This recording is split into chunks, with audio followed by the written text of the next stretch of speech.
कुछ सवाल आपके सामने रखना चाहते हैं। सवाल नंबर 1 ये है कि गरियाबंद में हिंसा के कितने गुनहगार हैं? तनाव के पीछे मास्टरमाइंड कौन है? छत्तीसगढ़ की फिजा में कौन जहर घोल रहा है? दो समुदायों के बीच कौन भरेगा खाई? यह सबसे अहम सवाल है। क्या षड्यंत्र के तहत हिंसा हो रही है? इन सवालों के आसपास इर्द गिर्द हम अपने मेहमानों से बात भी करेंगे, चर्चा भी करेंगे। क्यों मचा है बवाल? क्योंकि ये बताया जा रहा है कि 1 साल पुराने वाद को लेकर हिंसा भड़की। इसमें मंदिर का जिक्र भी हो रहा है और गिरफ्तारी भी हुई थी। जेल छूटने के बाद आरोपियों ने जमकर उत्पात मचाया था। तो ऐसी कई कड़ियां हैं। राजनीतिक गलियारों में भी अलग तरह के आरोप लग रहे हैं। ये आपने समझा कि क्या है पूरा मामला। अब हम डिबेट भी करेंगे और हमारे साथ आज जो मेहमान जुड़ रहे हैं, पहले आपको उनसे मिलवाते हैं। आज हमारे साथ जुड़ रहे हैं बीजेपी प्रवक्ता के.एस. चौहान जी और कांग्रेस प्रवक्ता धनंजय सिंह ठाकुर जी और वरिष्ठ पत्रकार कौशल स्वर्णबेर जी। आप तीनों मेहमानों का बहुत बहुत मैं स्वागत करता हूं। के.एस. चौहान जी, क्यों आपको लगता है कि षड्यंत्र था? क्यों आपको लगता है कि यहां पर कुछ राजनीतिक एंट्री हुई है? क्योंकि आरोप तो लग रहे हैं स्थानीय स्तर पर। एक ऐसा आरोपी जो जेल में बंद था, बाहर आता है और हंगामा करता है, लड़ाई झगड़ा करता है, वहां से बात बिगड़ती चली जाती है। आपका पक्ष? देखिए महोदय, इन सभी चीजों को देखने के लिए इतिहास भी देखना पड़ता है कि पहले जो विपक्ष पार्टी है या पहले कांग्रेस पार्टी जो थी वो क्या क्या करवाते हुए आई है। हम कवर्धा की घटना ले लेते हैं। कवर्धा की घटना एक दिन में नहीं घटी थी। वो झंडा विवाद जो था वो कई दिनों तक वो चलता रहा। उसके बाद जाके और षड्यंत्रकारियों को और उस समुदाय के लोगों को, मुस्लिम समुदाय के लोगों को अगर किसी ने संरक्षण देने का काम किया है तो कांग्रेस पार्टी ने किया। अब आपत्तिजनक या असामाजिक तत्वों को संरक्षण देने का काम किया है तो कांग्रेस पार्टी ने किया। उसके बाद आप आ जाइए बेमेतरा में जो पूर्व मंत्री थे रविंद्र चौबे का एक आदमी था और एक आदमी नहीं भड़काया उनको और 1 महीने तक ये सभी चीजें चलती रही और मुस्लिम समुदाय के लोगों ने अपने घरों में ऐसी चीजें, अपने हथियार या डंडे या मतलब जो चीजें होती हैं वो इकट्ठा करना चालू किया। 1 महीने के बाद ऐसी वारदातें होती हैं जिसमें एक साहू लड़का जो है वो की जान गंवाती है और उसके बाद जब उसकी चिता जलते रहती है तो चिता में उनका जो पिता है वो बोलता है कि वो ये बयान देता है, उनका पिता बयान देता है कि रविंद्र चौबे के आदमी ने ये बयान दिया था कि मारो सालिद देवियों को, ऐसा बयान दिया था। लेकिन तो आपके विरोधी ये कह रहे हैं कि सरकार आपकी है, सिस्टम आपका है, उसके बावजूद भी इन षड्यंत्रकारियों पर आप लगाम नहीं लगा पाए। अगर इनका नहीं, सुनिए, जो वहां पर घटना घटी और जिनको संरक्षण दिया जा रहा है और जो पुलिस ने वहां पर लाठीचार्ज किया और कार्रवाई की तो वो कोई सांप्रदायिक को देख के या कौन से आप कास्ट के हैं उसको देख के वो कार्रवाई नहीं कर रहे थे। वो अपराधियों पे और उस स्थिति पे कंट्रोल करने के लिए ऐसी कार्रवाई की जा रही थी। अभी जो मुस्लिम परिवारों को जिनका कोई वो नहीं है उनको सुरक्षित रखा गया है। ठीक है धनंजय सिंह ठाकुर जी, अब तक हुई कार्रवाई से आप संतुष्ट नजर आ रहे हैं और अगर नहीं तो क्यों? नहीं, मैं वही तो बोल रहा हूं। नहीं, सवाल मेरा धनंजय सिंह ठाकुर जी से है। धनंजय जी, आपकी आवाज नहीं आ रही है। हाँ बोलिए। हेलो। देखिए दिवांशु जी, ये सरकार अगर कानून व्यवस्था का पालन करा पाती तो अपराधियों में खौफ होता। ये सरकार तो अपराध करने वालों को संरक्षण देने वालों की सरकार है। चाहे बस्तर में धार्मिक उन्माद फैलाने वाले जो लोग इनके भाजपा संगठन से जुड़े लोग हैं वो हों, चाहे बीरनपुर में जिस प्रकार से तत्कालीन प्रदेश अध्यक्ष अरुण साव जी ने पूरी भीड़ ले जाकर भाजपा के लोगों को ले जाकर, नागपुर से लोगों को ले जाकर, जो बीरनपुर में जो जिस प्रकार से आगजनी और हिंसा की घटना हुई थी इस भीड़ के कारण, ये तो खुद सीबीआई जांच करवाए ना। और सीबीआई जांच में आज क्या रिपोर्ट आया है कि बीरनपुर की घटना दो वर्गों के बीच के आपसी धनंजय जी, लेकिन इस केस में बीजेपी ये दावा कर रही है कि बिना किसी भेदभाव के केस को न्यूट्रलाइज किया गया, स्थितियों को न्यूट्रलाइज किया गया है। क्या आप सहमत हैं इससे? नहीं है और क्यों? मेरा सवाल ये था आपसे। ये तो पूरी तरीका से जो राजिम के पास जो गांव में घटना हुई है ये भारतीय जनता पार्टी के द्वारा रचित षड्यंत्र है। इसके लिए विजय शर्मा गृह मंत्री जिम्मेदार है। क्या आपके पास इसको लेकर कोई ठोस सबूत है या फिर ये आरोपों की सियासत के तहत आप कुछ भी बोले जा रहे हैं? प्लीज कंफर्म होकर बोलिएगा। क्यों कोई बोले? इस प्रदेश की कानून व्यवस्था कौन संभालेगा? कांग्रेस पार्टी का अध्यक्ष संभालेगा कि गृह मंत्री संभालेंगे? इस प्रदेश की कानून व्यवस्था मुख्यमंत्री संभालेंगे कि कांग्रेस के नेता संभालेंगे? नहीं, मैं बताता हूं। इस प्रदेश की मेरा सवाल समझिएगा। एक तरफ आरोप यह है कि कानून व्यवस्था को लेकर कमजोरी रही, ये आरोप आपके हो सकते हैं, लेकिन आप बड़ा गंभीर आरोप लगा रहे हैं कि ये राजनीतिक षड्यंत्र है। तो कोई ठोस प्रमाण है इसका या फिर आरोप बस ऐसे ही लगा दिया? पूरे प्रदेश में धार्मिक उन्माद फैलाने वाले को संरक्षण कौन दे रहा है? चाहे दुर्ग के रेलवे स्टेशन पर हुई घटना हो जिसमें अमित शाह गृह मंत्री जी को हस्तक्षेप करना पड़ता है, चाहे बस्तर में जिस प्रकार से घटनाएं हो रही है, चाहे सतनामी समाज के जो पवित्र स्थल में जैतखम को तोड़ा गया, वो कहां है? वो अपराधी लोग किसके संरक्षण में बाहर गए? पुरानी बातों को याद करेंगे तो वो आपके कार्यकाल की याद दिला रहे हैं कि आपके कार्यकाल में कौन सी घटनाएं हुई थी। दिव्यांशु सुनिए, दिव्यांशु जी मुझे बोलने का अवसर दीजिए ना प्लीज। जी बोलिए। जितना अवसर आप उनको दीजिए, मुझे बोलने दीजिए ना। उन्होंने कांग्रेस पे आरोप लगाया ना, एक नाकाम गृह मंत्री, एक नाकाम मुख्यमंत्री की गलतियों को छिपाने के लिए कांग्रेस पर आरोप लगा रहे। हकीकत है इस प्रदेश के कानून व्यवस्था के लिए जिम्मेदार मुख्यमंत्री जी हैं। इस प्रदेश के कानून व्यवस्था का खराब होती है जिम्मेदार गृह मंत्री जी हैं। अगर अपराधी इस प्रकार से, चाहे शहर के भीतर हो, शहर के बाहर हो, चाहे अपराधी किसी भी पार्टी से हो, अगर वो टंडव करे उसके कौन जिम्मेदार है? ये तो पूरे प्रदेश में इस प्रकार से हिंसा उन्माद फैलाना चाहते हैं। एक घटना समझिए, वहां का एक अपराधी शिव जी के मंदिर को तोड़ देता है, उस पर जो सख्त कानून कार्रवाई होनी चाहिए, क्यों उसे लचीला बनाया गया? वही अपराधी बाहर आके वहां के गवाहों को धमकाने लग गया। कल की घटना आप याद करेंगे, वही अपराधी अपने कार से लोगों को कुचल दिया, पुलिस प्रशासन FIR करती है, उसको गिरफ्तार नहीं करती है, वो पथराव करते घूमता है। तो किसका संरक्षण है? कौशल जी, इनके मनसा कौशल जी, एक तरफ कार्रवाई का सवाल है, दूसरी तरफ एक राजनीतिक लड़ाई भी देखने को मिल रही है। इन दोनों पक्षों को जोड़ते हुए आपने अब तक बीजेपी और कांग्रेस को सुना, क्या नजर आ रहा है? दिव्यांग जी, देखिए, निश्चित तौर पर कल की जो घटना हुई है बहुत ही निंदनीय घटना, और इस तरह की घटना बिल्कुल छत्तीसगढ़ में नहीं होनी चाहिए। लेकिन आप देखेंगे पिछले कुछ समय से इस तरह की घटनाओं की संख्या लगातार बढ़ रही है। इसके पीछे के कारणों को समझना होगा, क्योंकि देखेंगे कल की जो विवाद है वो लगभग 1 साल पहले जो घटना हुई थी उसको लेकर आज विवाद सामने आया था कि जो व्यक्ति जेल जाता है, जो आरोपी जेल जाता है, वो बाहर आके मारपीट करता है। यदि उसके पुराने रिकॉर्ड को खंगालेंगे तो आप देखेंगे कि उसके खिलाफ राजिम सहित अन्य आसपास के जो जिले हैं, थाने हैं, वहां पर भी उसके खिलाफ मामले दर्ज हैं। वो उसके खिलाफ तो ये भी बताया जाता है कि वो लोगों से मारपीट करता था और वीडियो बना के सोशल मीडिया में डालता था, यानी कि दहशत फैलाने का ही वो काम कर रहा था। तो मुझे लगता है कि ऐसे आरोपियों के खिलाफ सख्त कार्रवाई की जानी चाहिए थी, यदि पहले इस तरह की कार्रवाई होती उसके खिलाफ, और यदि ऐसे आरोपी को न सिर्फ जेल भेजा जाता बल्कि जिला बदर और दूसरे जो प्रतिबंधात्मक। तो कौशल जी, मतलब आप ये कहना चाह रहे हैं कि लोकल पुलिस की लापरवाही यहाँ पर उजागर हुई है, आप ये आरोप लगा रहे हैं? देखिए, मैं आरोप नहीं लगा रहा हूं, मैं एक कानून व्यवस्था पर बात कर रहा हूं कि जो चीजें जो घटनाक्रम हुआ, यदि पहले इस तरह के मामला यदि व्यक्ति करता था, दहशत फैलाने के लिए यदि उस तरह का काम कर रहा था, तो उसके खिलाफ ऐसी प्रतिबंधात्मक कार्रवाई की जानी चाहिए कि उस क्षेत्र में दोबारा ना आ सके, जैसे जिला बदर की कार्रवाई होती है। तो यदि वो व्यक्ति वहां नहीं जाता तो इस तरह की चीजें बिल्कुल वहां मारपीट की घटना नहीं होती। तो मुझे लगता है निश्चित तौर पर पुलिस ने कल बढ़िया काम किया, शाम तक जो स्थिति तो काबू में कर लिए, लेकिन इस तरह की स्थिति नौबत क्यों आई, इसके पीछे कारणों को भी समझना होगा, और भविष्य में इस तरह की पुनरावृत्ति ना हो। और ऐसे जितने ही प्रकार के आरोपी जो उस क्षेत्र में लगातार दहशत फैला रहे हैं, ऐसे लोगों के खिलाफ जिला बदर या जो प्रतिबंधात्मक कार्रवाई हो, ताकि उस क्षेत्र में दोबारा ना जाए और इस तरह की घटना को अंजाम ना दे। ऐसे मामलों पर कार्रवाई की जानी चाहिए। निश्चित तौर पर छत्तीसगढ़ में पुलिसिंग काफी मजबूत है, लेकिन उनकी मॉनिटरिंग प्रॉपर होनी चाहिए, उनको कार्रवाई से न रोका जाना चाहिए, और राजनीतिक चश्मे से बिल्कुल भी नहीं देखा जाना चाहिए, और किसी भी धार्मिक मामले को जोड़ते हुए किसी को राजनीतिक चश्मे से नहीं देखा जाना चाहिए। जो कार्रवाई है उस पर फोकस। ठीक है, हम राजनीतिक चश्मे को आउट करते हैं फिलहाल, किसी भी धर्म और सवाल पूछते हैं KS चौहान जी से। KS चौहान जी और धनंजय जी, हम राजनीतिक चश्मे को हटाते हैं, हम बात करते हैं कानूनी एंगल से।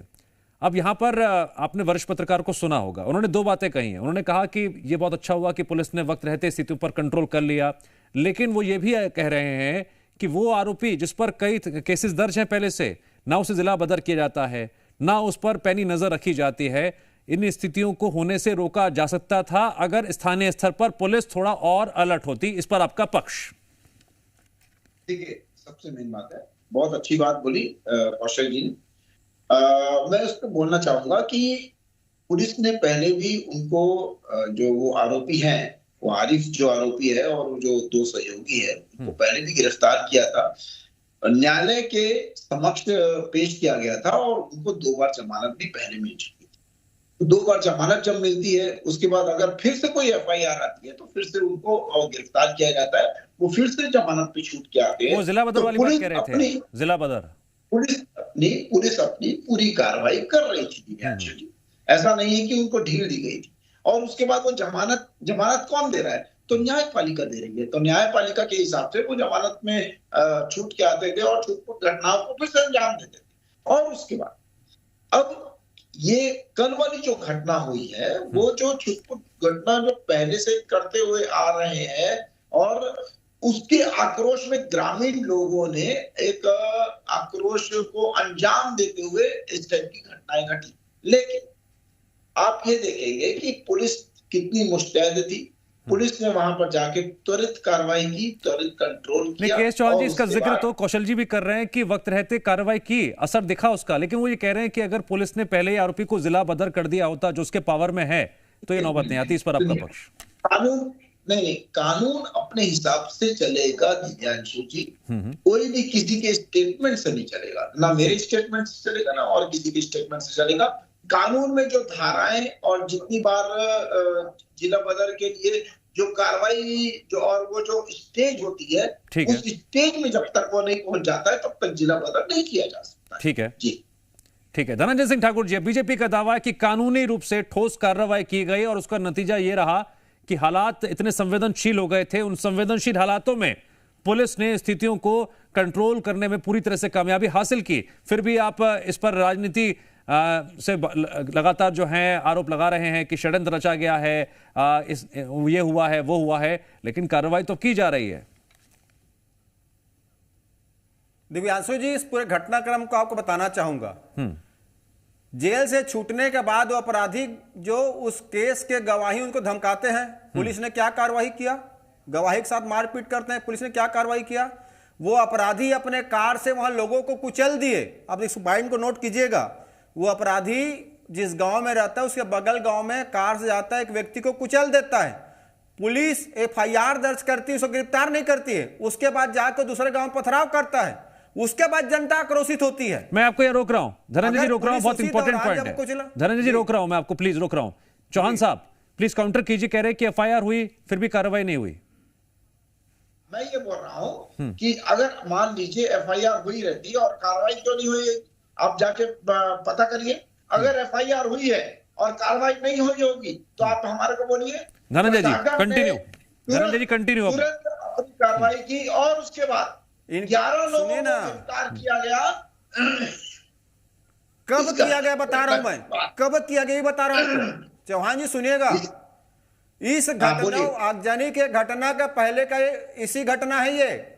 उस दौरान पुलिस एफआईआर की, मैंने एफआईआर नहीं की नहीं कर रहा हूं, लेकिन उसको गिरफ्तार क्यों नहीं किया? क्योंकि पुलिस फोकस करने लग गया। अगर वो गिरफ्तार कर लेते तो ये आगजनी की घटना नहीं होती। इस प्रकार से लोगों को मान नहीं फैलता। तो पुलिस प्रशासन की लापरवाही यहाँ पे दिख रही है। सुन लीजिए ना, सुन लीजिए, सुनने क्षमता रखिए। आपके पास जानकारी नहीं है, प्रवक्ता बने हैं, सरकार की जानकारी इकट्ठा करिए। कोई जानकारी नहीं, हम बात मत करिए। मेरे पास जानकारी है, सबूत है कि इस घटना के बाद आपके पास जानकारी नहीं है। आपके लिए दुर्भाग्य का विषय है। जैसे आपके प्रदेश का गृह मंत्री लापरवाह है, वैसे भाजपा के प्रवक्ता भी गर्जिमेदार बात कर रहे हैं। एसपी अगर उसी समय गिरफ्तार करता उसको। कौशल जी, क्या ये पूरा केस जो इतना संवेदनशील हो गया है, एक कानूनी कार्रवाई के दायरे में झोलझाल में फंसता हुआ नजर आ रहा है? कार्रवाई का स्तर ये होना चाहिए था, वो होना चाहिए था। अगर पहले ये हो गया तो कितना बेहतर होता। आपका विश्लेषण इस पर, जो आरोप बीजेपी और कांग्रेस एक दूसरे पे लगा रहे हैं, कौशल जी? देखिए दिव्यांश जी, निश्चित तौर पर इस तरह की घटना में बिल्कुल भी राजनीति नहीं होनी चाहिए, क्योंकि आप देखेंगे छत्तीसगढ़ में लगातार कांकेर हो, कवर्धा हो, बीरनपुर हो, गरियाबंद हो, लगातार इस तरह की घटनाएं क्यों हो रही आखिर हमारे प्रदेश में? क्योंकि छत्तीसगढ़ में इस तरह की किसी भी हिंसा का कोई भी स्थान नहीं है, लेकिन लगातार आप देखेंगे इस तरह की घटनाएं हो रही। इसके पीछे के कारणों को हमको समझना होगा और इसको रोकने के लिए आप बात बार-बार सुन रहे हैं कौशल जी की साजिश और षड्यंत्र वाला भी एंगल सामने आ रहा है, क्या वो भी संभावना है? देखिए, इसमें साजिश और षड्यंत्र की संभावना इसलिए भी नहीं लगती क्योंकि आरोपी के खिलाफ गवाही दी और गवाही को आकर उसने पीटा है। ये एक तात्कालिक घटनाक्रम है और इसी घटनाक्रम के बाद ये हिंसा भड़की है। तो मुझे लगता है कि इसको साजिश और षड्यंत्र से नहीं जोड़ा जाना चाहिए, क्योंकि कोई भी व्यक्ति जेल जाता है तो वो आके कार्रवाई करता है अपने जो गवाही के ऊपर। लेकिन जिस तरह की घटनाएं हुई है, जिस तरह उसने पहले धमकाया फिर गाड़ी से दबाया, तो निश्चित तौर पर पुलिस को एक्टिव हो जाना चाहिए था ताकि इस तरह की घटना से रोका जा सके। क्योंकि आप देखेंगे रांची में 15 दिन का मेला कल से ही शुरू हुआ है। यदि इस तरह की हिंसा भड़क जाती तो मुझे लगता है कि बहुत बड़ा वहां पर घटनाक्रम हो सकता था। लेकिन पुलिस के ने मौके पर जाकर हालात को समझा और लेकिन इसको पहले से रोका जा सकता था, क्योंकि आप देखेंगे 15 दिन का मेला है, काफी सारे लोग प्रदेश भर से आते हैं, बाहर से भी लोग आते हैं। यदि उस तरह की घटना के बीच यदि मेला होता तो क्या स्थिति होती, यही वजह है कल मेला को भी जल्दी समाप्त कर दिया गया। तो मुझे लगता है यदि पुलिस को समय रहते यदि कोई शिकायत करता है तो उस पर तत्काल कार्रवाई की जानी चाहिए। ये अपराध होने के लिए आपको समय का इंतजार नहीं करना चाहिए, क्योंकि आप देखेंगे यदि ये घटना शिकायत के बाद तत्काल उस आरोपी को पकड़ लिया जाता तो इतनी बड़ी घटना जो कल हुई, खासकर राजीव मेला के पहले दिन, जो कुल्ली मेला छत्तीसगढ़ के लिए पहला जो मेला माना जाता है, इस मेले के पहले दिन इस तरह की घटना होना मुझे लगता है काफ़ी निंदनीय घटना है और भविष्य में इस तरह की घटना ना हो। यदि कहीं पर भी कोई शिकायत इस तरह की होती है, पुलिस को तत्काल कार्रवाई की जानी चाहिए ताकि जो सही व्यक्ति है उसको न्याय मिल सके और इस तरह की हिंसात्मक घटनाओं को भड़कने से समय पहले रोका जा सके। के.एस. चौहान जी, यहाँ पर कौशल जी मेले का जिक्र कर रहे हैं। घटना कितनी बड़ी हो सकती थी, स्थितियां कितनी ज्यादा बिगड़ सकती थी, पुलिस ने कंट्रोल कर लिया, लेकिन क्या सबक लिया है, सबक क्या लिया इस घटना से? दिव्यांशु जी, आप इसी से गंभीरता देख लीजिए, प्रशासन की गंभीरता कि स्वयं आईजी वहां जाते हैं और मोर्चा संभालते हैं, उसमें हमारे जो पुलिसकर्मी हैं वो भी घायल होते हैं। ये प्रशासन की संवेदनशीलता है कि इस मामले में खुद आईजी जाते हैं और वहां पर ये लिंगरिंग नहीं करते हैं, कोई मतलब ऐसे आईजी बात है वो उस टाइप का नहीं करते हैं, वो खुद जाते हैं और ये ऐसी घटनाओं को करते हैं। लेकिन अब मैं तुलना भी करूंगा ना, तो आपको ये दिखेगा कि 2023 और 24 जब मुकेश सरकार थी तो 231 मामले थे, आज घट के 194 मामले में आ गए। इस टाइप के जो सांप्रदायिक मामले, जो अपराध जो रजिस्टर्ड किए जाते थे वो उस समय 231 थे और 194 ये घट के आए। मैं ये नहीं बोलता हूँ कि मामले नहीं हो रहे हैं मामले, लेकिन पहले से घटे हैं। ये प्रशासन की मुस्तैदी ही है। ऐसी बहुत सारी ऐसी चीजें हैं जो प्रशासन पहले 2023 या 2024 के पहले नहीं कर रहा था। चौहान जी, मेरा सवाल आपसे ये था, कर रहा है। मेरा आपसे सवाल ये था कि कार्रवाई का दायरा बढ़ा, असर हुआ, सबक क्या लिया? देखिए, हर चीज में सबक मिलता है, ऐसा नहीं है कि नहीं मिलता है, लेकिन प्रशासन की मुस्तैदी, प्रशासन ने जो 11 लोगों को गिरफ्तार किया, प्रशासन ने जो मतलब निष्पक्ष कार्रवाई की है और प्रशासन ने जो विधि सम्मत कार्रवाई की है, कानून के हिसाब से कार्रवाई की है, उसके लिए मैं प्रशासन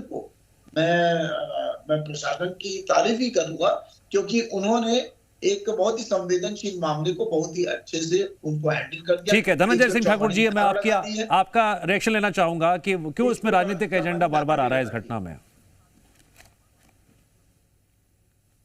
सवाल दोहराइएगा। क्यों इस घटना में बार बार राजनीतिक एजेंडा सामने लाया जा रहा है?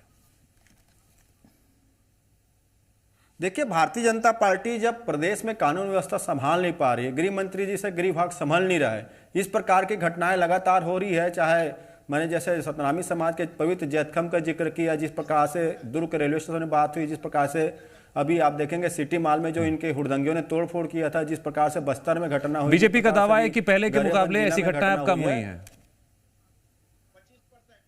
कहाँ कम हुई है? 280 बलात्कार अगर रायपुर में एक साल के भीतर हो जाते हैं, हर महीना 23 बेटियों की इज्जत लूटी जाती है, इनके लिए घटना कम है। मुख्यमंत्री के गृह जिला जसपुर में 154 बलात्कार एक साल में होते हैं, हर महीना 13 महीनों की इज्जत लूटी जाती है, इनके लिए घटना कम है।